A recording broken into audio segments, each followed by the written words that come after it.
Bem-vindo a mais um vídeo no canal, último vídeo do ano. Espero que tenhas tido um bom ano e desejo-te um feliz ano novo, que seja um ano novo com muitas conquistas também para o Porto, é o que todos esperamos. Estamos todos com muita expectativa. Ontem e hoje, sendo os dois últimos dias do ano, e estando o mercado de transferências quase a abrir, abre também depois da meia-noite, portanto a partir de dia 1 de janeiro, tivemos muita agitação e vimos um pouco daquilo que pode ser o tal mercado de transferências louco que o Farioli falava. E portanto tivemos bastantes notícias aqui um bocado contraditórias. Já vamos analisar tudo e tentar esclarecer tudo também aqui. Parece que o Porto até já encontrou um médio, uma alternativa mais barata ao Manzoukitis, que está aqui um pouco também complicada a negociação. Parece que o Piatusevski também está confirmado, mas já vamos por partes, vamos já analisar tudo. Primeiro pedir que deixes o like para dar uma força aqui ao canal. Não te esqueças também de subscrever o canal, estamos quase a chegar à meta de 10 mil subscritores. Não conseguimos até ao final do ano, mas ficamos muito próximos. Também agradecer a toda a gente que subscreveu o canal. Estamos próximos e, portanto, acho que agora em janeiro não escapa e, portanto, mais uns dias e vamos conseguir chegar à meta de 10 mil subscritores e agradecemos muito também por isso. Como eu dizia ontem, partilhem com algum amigo que sabem que vai gostar deste tipo de conteúdo e assim tentamos chegar mais rápido a essa meta. E depois já sabes, deixa os teus comentários, é sempre muito interessante, acrescenta sempre muito ao vídeo. Ontem, por exemplo, tinha muita gente a alertar-me sobre o facto do Mora poder estar de saída, já vamos analisar isso. Foram os primeiros a avisar-me e, portanto, deixa o teu comentário, já sabes que é sempre muito útil e já sabes também que eu leio sempre todos. Eu começaria este vídeo em espírito de ano novo, falando aqui de uma postagem que eu gostei muito de ver, do Diogo Costa. Ele postou nas redes sociais uma retrospectiva assim do ano e achei muito boa a mensagem. Ele a recordar todos os que partiram, realmente foi um ano muito pesado nesse aspecto, tanto Jorge Costa como o Pinto da Costa, e de facto a desejar um bom ano para todos os portistas. A forma como ele escreveu aquele texto acho que é de um verdadeiro capitão, ainda por cima de um jogador que tem sido tão falado, que eu acho que no final da época pode estar mesmo de saída. Não deixa mais uma vez dar uma prova que é o grande capitão do Porto. É um jogador, como eu digo, é muito complicado hoje em dia ter jogadores daquela classe mundial formados no clube como capitães, portanto é um grande privilégio do Porto e só por isso o Porto merece até ser campeão, com o grande capitão que tem e com a grande pérola que tem ali no ataque, que é o Rodrigo Mora, ataque barra meio campo, e que também pode ser a última época dele, pode ser a última época destes dois. A verdade é que o Porto tem melhorado muito também a formação. Há outros jogadores que podem tomar o lugar deles no futuro, mas é sempre difícil porque eles é o melhor guarda-redes da geração dele em Portugal e é o melhor médio da geração dele em relação ao Rodrigo Mora também em Portugal, e é difícil conseguir igual, se bem que o Porto teve, por exemplo, o sucesso do Sub-17. Temos falado aqui muito, por exemplo, do Midé, e há outros jogadores como o Ian Pereira, que agora está lesionado, mas há vários jogadores que podem também no futuro representar assim o Porto. Mas é sempre um privilégio que o Porto tem. E o Porto então hoje teve dia de folga, também é natural, passagem de ano. O Farioli deu 3 dias de férias ao plantel para o Natal, também não seria de esperar coisa diferente no ano novo. Estamos mais confiantes que não vai haver excessos, porque não houve no Natal, portanto acreditamos que não vai haver no ano novo, até porque vai terminar a primeira volta do campeonato já no domingo, portanto quase não há tempo de descanso aqui, e no dia 1 ainda há o treino aberto a todos os adeptos, onde acho que vai haver, pelo menos tudo aponta, um recorde de assistência. Amanhã vamos falar sobre isso também. Mas realmente o Porto vai jogar contra o Santa Clara e atenção que é uma deslocação sempre difícil aos Açores. Nós sabes perfeitamente que o Porto, não só o Porto, mas todas as equipas que se deslocam às ilhas, há sempre dificuldades acrescidas e é a primeira deslocação do Farioli, se bem que o Farioli tem mostrado uma adaptação muito boa ao futebol português, principalmente porque ele tem esse lado conservador de levar sempre tudo a sério. Ele tem conseguido manter a equipa motivada, mesmo estando isolado em primeiro, e é isso também que deixa os adversários completamente perdidos. Ontem eu via mais 2 ataques do Sporting, um diretamente, outro indiretamente, até mais engraçado. O ataque do Sporting mais direto foi em relação ao castigo. O Porto foi castigado por causa daquela polémica com o Fábio Veríssimo, com o árbitro, em que passou no balneário do árbitro as imagens do lance que o árbitro não tinha marcado penalti sobre o Froholt e depois mostrava a mesma jogada em que era marcado nas camadas jovens. O Porto disse que foi um engano, provavelmente até pode mesmo ser, porque o Porto pode ter usado até aquelas imagens para mostrar, por exemplo, ao Farioli. De qualquer forma, o Porto foi multado, foi castigado, e o Sporting, claro, queria a descida da divisão do Porto. O Sporting, muito indignado, como se esta época não tivesse havido nenhuma polémica em relação ao Sporting, foi só em relação ao Porto, e portanto o Sporting muito indignado queria que o Porto descesse de divisão depois disto, o que se calhar até dava jeito, pode ser até a única forma deles serem campeões, é o Porto sair do campeonato, porque o Porto está imparável. Claro que aqui sem embandeirar em arco, até porque, como eu digo, o próprio Farioli tem mantido muitos pés no chão e os portistas sabem bem, nós sabemos bem o quanto é difícil e a dificuldade vai aumentar com certeza. E depois o outro episódio foi na televisão, já não me lembro em que canal é que foi. Um amigo meu enviou-me o vídeo, achei engraçado, eu por acaso também não tinha visto esse vídeo, é sempre muita coisa a acontecer, às vezes eu não vejo, mas ele enviou-me até porque ele diz como eu ia fazer aqui o vídeo para o YouTube se eu quisesse falar sobre isso, então vou falar até por causa dele.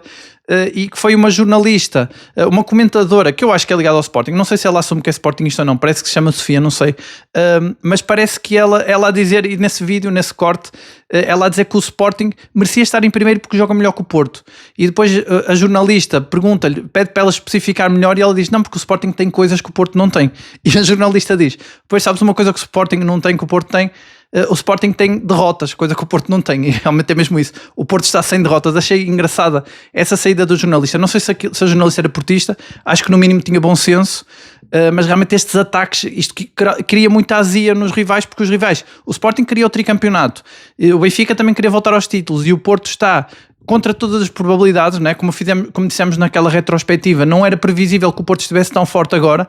Como eu dizia, havia muita imprensa que dizia que era preciso uns 20 anos para recuperar o Porto, e realmente incomoda muita gente, e por isso que eu digo que a dificuldade vai pelo menos manter-se, mas acho que ainda vai aumentar mais, não só em relação a arbitragens, mas a pressões externas. Portanto, o Porto tem que estar muito atento, e nisso o Porto também tem sorte, que acho que o Farioli é um treinador muito atento a essas coisas também, e que responde sempre muito bem, como estamos vindo dizendo aqui, nas conferências sempre respondem muito bem. Portanto, acho que o Porto nesse aspecto está bem, mas convém que continue alerta. Mas pelo menos a passagem de ano descansado, este dia 31 para dia 1, isso já ninguém retira aos portistas, são os que vão passar o ano mais felizes, e portanto é de aproveitar bastante. E hoje olhava a estatística, o Porto realmente tem um campeonato ainda sem derrotas, e o Porto sempre que conseguiu terminar uma primeira volta sem derrotas foi campeão, e portanto o Porto está a um jogo de ficar com a estatística a seu favor.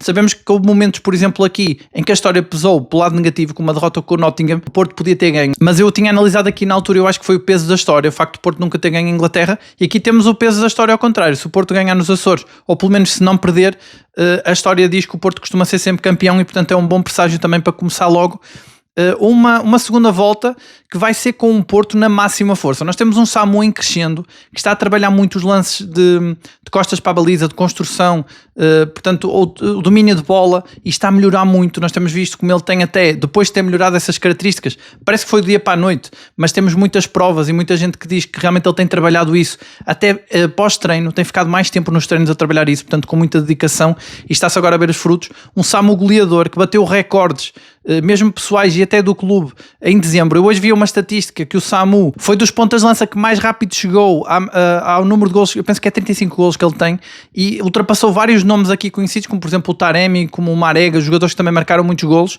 e fica só ultrapassado por muito poucos, como o Jardel, como o Falcão, e portanto fica aqui na elite, mesmo tendo passado por momentos um pouco complicados no Porto. Realmente o Samu está em grande, é o goleador do ano civil, como eu dizia, e portanto vai um ponta de lança. O Porto vai para a segunda metade, para a segunda volta do campeonato com um ponta de lança de muita qualidade. Se ele não sair, sabemos que há aqui interessados, e tenho falado muito aqui, a imprensa inglesa insiste que o Tottenham tem dinheiro para o levar, esperemos que não. Vamos aqui cruzar os dedos, porque se for por 100 milhões acho que não há nada a fazer. De qualquer forma, acho que o Porto está a preparar o mercado, contando com ele. Já vamos lá, porque há aqui nomes que estão a surgir que são todos dentro das mesmas características, e portanto há aqui um sinal de que o Porto confia que ele não vai sair, mas já vamos lá falar do mercado. Só dizer então que o Porto parte em boa forma, parte com os jogadores a crescer, jogadores como o Froholt, como o Mora, que estão a melhorar muito individualmente, e o Samu, e depois com os reforços que aí vêm. O reforço que está confirmado, Tiago Silva, como eu já disse aqui várias vezes, vem para jogar o Mundial de Seleções, vem para ajudar, ele traz muita qualidade. Eu ontem dava conta daquela entrevista num podcast do Cassano, parece que até fui mais rápido que a própria imprensa, que só noticia hoje essa entrevista do Cassano, em que ele diz que o Tiago Silva queria ir para o Milan, e foi o treinador, o Allegri, que não permitiu, e o Porto mostra aqui que está muito atento. Eu não sei se é por o Farioli ser italiano, mas realmente o Porto aproveitou com uma oportunidade única, ter um dos melhores jogadores da história do futebol, um dos melhores centrais da história do futebol, a somar a um plantel que já estava muito forte. E eu tenho dito aqui muitas vezes, o Farioli quer um central de pé direito, e realmente o Tiago Silva era para ser suplente do Bednarek, mas sendo o Tiago Silva vai ser titular. O Bednarek joga muito bem do lado esquerdo, Kivior pode ser lateral esquerdo, portanto não tenho dúvidas que será este o esquema, os três a jogar em conjunto. Depois, naturalmente, que o Tiago Silva será central de pé direito, se lesionar, se vir 5 amarelos, enfim, se tiver que sair por algum motivo de gestão, Bednarek volta para o lado direito, e aí o Farioli tem, mesmo jogando os três, ele tem na mesma mais um central de pé direito como opção. Portanto, acho que uma coisa, muita gente tem comentado esse aspecto por o Tiago Silva ser contratado por ter pé direito, mas não deixa de ser uma alternativa. Porque, por exemplo, se o Tiago Silva tiver que descansar, Pode entrar perfeitamente Francisco Moura, o Kivior volta para a esquerda, para central do lado esquerdo, e o Bednarek para o lado direito.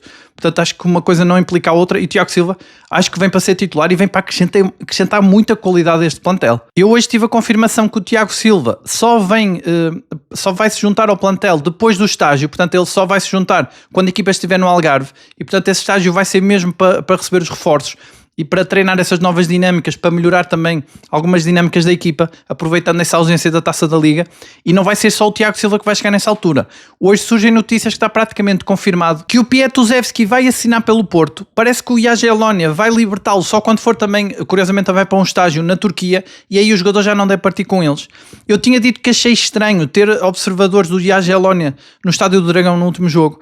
Pensei até que houvesse uma possibilidade aqui do Porto dar um jogador à troca, mas não, foi só uma conveniência. Como eles estavam aqui para negociar o Pietuzevski, acabaram por assistir ao jogo e deram essa pista também, mas parece que ele já não escapa. Vai ser o lateral esquerdo, o extremo esquerdo do Porto, o suplente do Borja Sainz, que vai ser uma espécie de Willian Gomes do lado esquerdo. Vai ser o jogador que vai agitar quando for preciso desbloquear defesa. Já não é só o Willian Gomes que existe, também existe Pietuzevski, e portanto o Porto ganha aqui soluções criativas e mais explosivas para as alas. Não que o Borja Sainz não seja, mas o PP e o Borja Sainz serão os dois jogadores mais maduros, mais experientes, que estão titulares a extremo, e depois o Willian Gomes e o Pietuzevski, um de cada lado, são os agitadores. Parece que o que fez diferença aqui é a vontade do Pietuzevski. Ele quer jogar no Porto, ele já foi convencido, também o Porto tinha bastantes argumentos, a começar pelo Bednarek e o Kivior, e portanto ele já não escapa ao Porto e deve ser anunciado pelo menos até ao estágio, até porque o Farioli não tem muita pressa que os reforços cheguem até o dia do estágio, aí ele quer ter os reforços. E portanto o Pietuzevski é só uma questão de valores. Parece que o Jagiellonia baixou para 10 milhões o que pedia, eles pediam 12, agora pedem 10, no entanto o Porto só oferece 7, mas acho que vai ficar ali pelos 8, 9, acho que vai ser esse o valor, e o Porto fica ainda com dinheiro para investir no meio campo e no ataque, e é aí que surgem os nomes hoje, que fazem sentido. Hoje há um novo ponta de lança que está a ser apontado ao Porto, aliás dois, mas há um que mostra bem as características que o Porto quer para um ponta de lança, que já temos falado aqui muitas vezes, o Raikkonen do Internacional, ponta de lança de apenas 17 anos, e portanto é a idade do Pietuzevski, e insere-se naquelas características que tínhamos dito aqui. Aquele avançado do Chelsea, o Washington, o David Washington também era apontado ao Porto, tem as mesmas características, sendo um pouco mais velho, viria por empréstimo do Chelsea. Aqui o Porto investiria no jogador do Internacional, que ficaria definitivamente como jogador do plantel, e seria até um reforço mais para o futuro, podendo se adaptar, ou seja, aproveitar aqui o De Jong até como professor e até o Samu a crescer, e portanto evoluir e adaptar-se ao futebol português, sendo útil numa outra vez em que o Farioli precisa de um ponta de lança, e ele podendo entrar, mas depois contando mais na próxima época.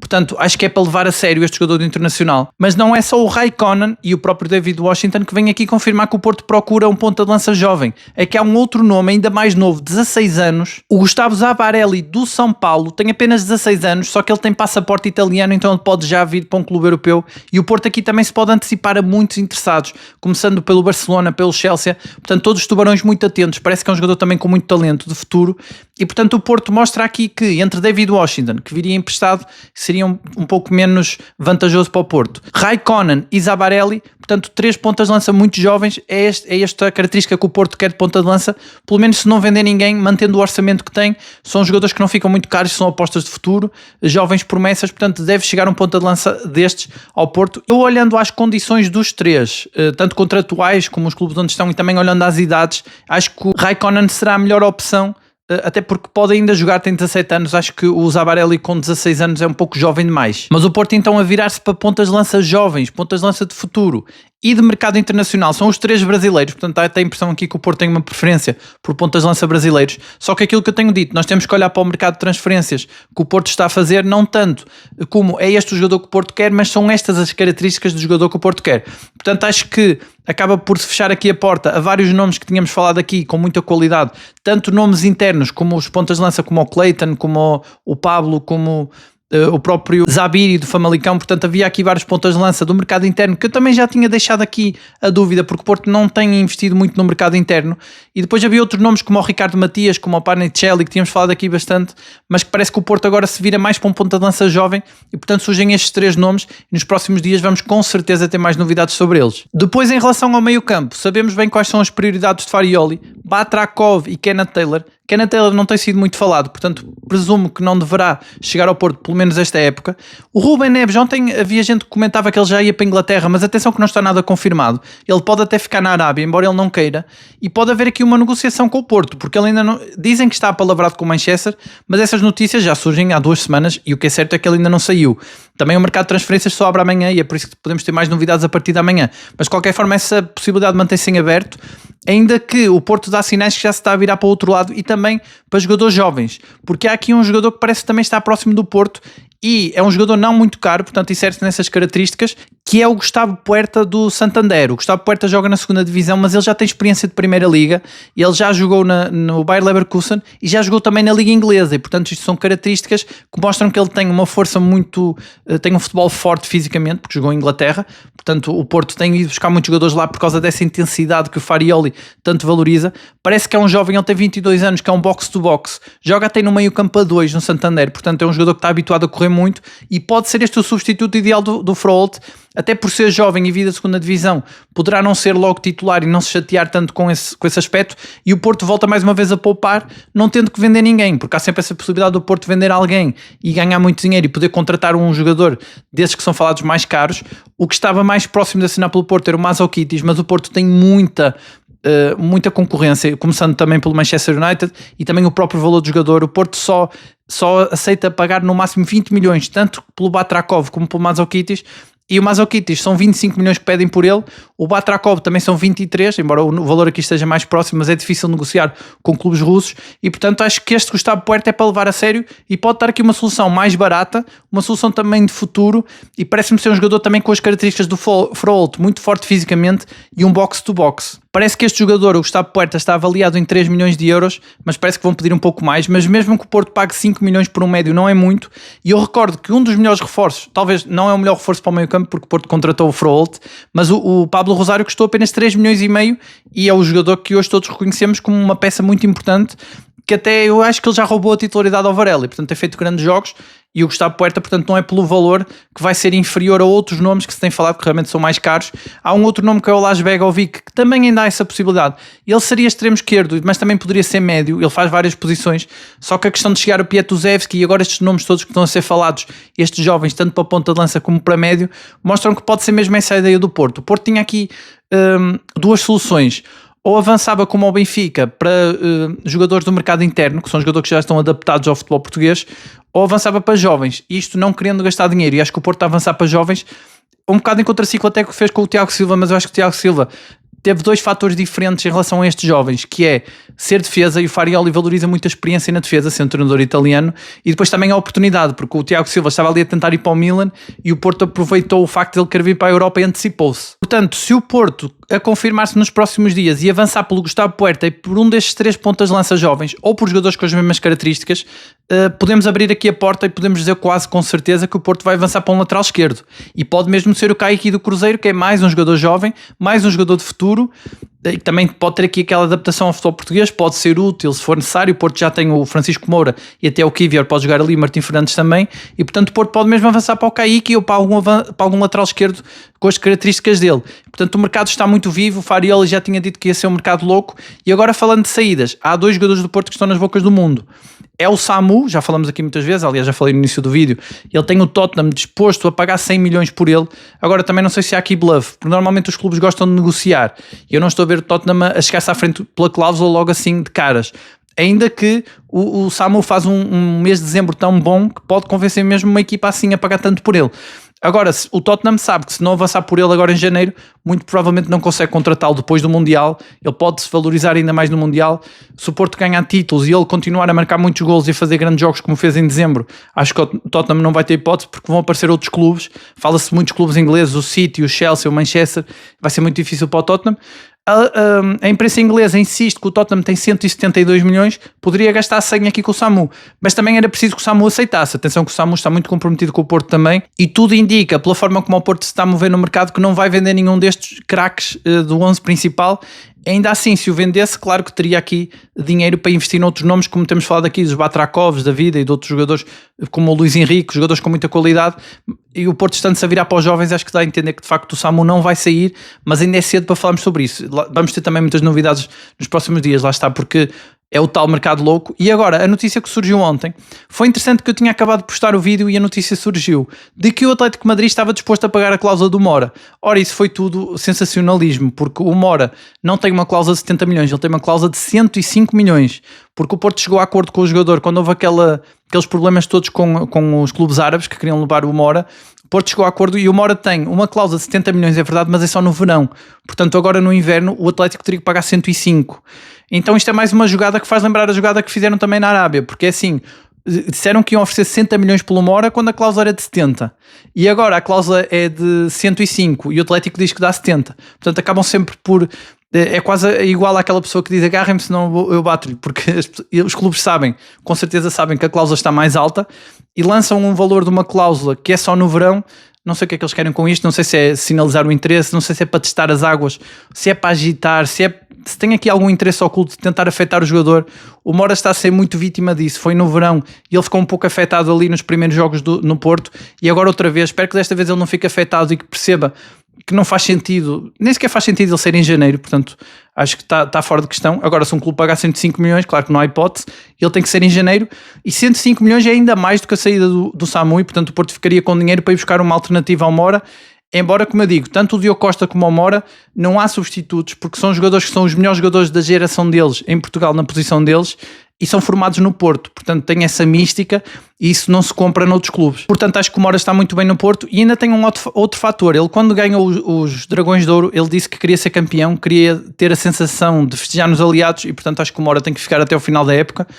Vamos ver se o Atlético chega com os 100 milhões, mas acho que o facto do Atlético anunciar 70 já mostra que é tudo um jogo, porque se eles quisessem avançavam logo com os 100 e não com os 70. E vamos então continuar atentos ao mercado, tudo pode acontecer, tudo pode mudar de um dia para o outro. No entanto, aquilo que temos hoje indica-nos que o Porto vai manter a sua espinha dorsal. Alguma saída será um empréstimo, como o próprio Tomás Pérez ou o Eustáquio podem ser emprestados ali, saídas de jogadores que têm menos peso no plantel. O Eustáquio até tem peso no plantel, mas menos peso, menos jogos que precisem de jogar. O Eustáquio precisa jogar, por exemplo, para o Mundial, não sei se ele quer ficar até o fim da época, mas jogadores de peso do 11 inicial, ou jogadores que jogam muitas vezes, em princípio jogadores mais úteis, tudo indica que não saem e o Porto vai se virar para reforços mais jovens, como hoje estes nomes dão a entender. O Zabarelli, o Puerta, o Pietuzevski e o Raikkonen são 4 jovens e portanto acho que o Porto se vai virar para esse mercado, vai ter reforços que acrescentam qualidade imediata, mas é mais para o futuro, apostas mais futuro para se adaptarem, também para beberem um pouco do espírito desta equipa que está muito forte. E portanto o Tiago Silva será a exceção aqui de um jogador já feito, que é um jogador com muito currículo que entra no plantel e depois os outros serão jovens.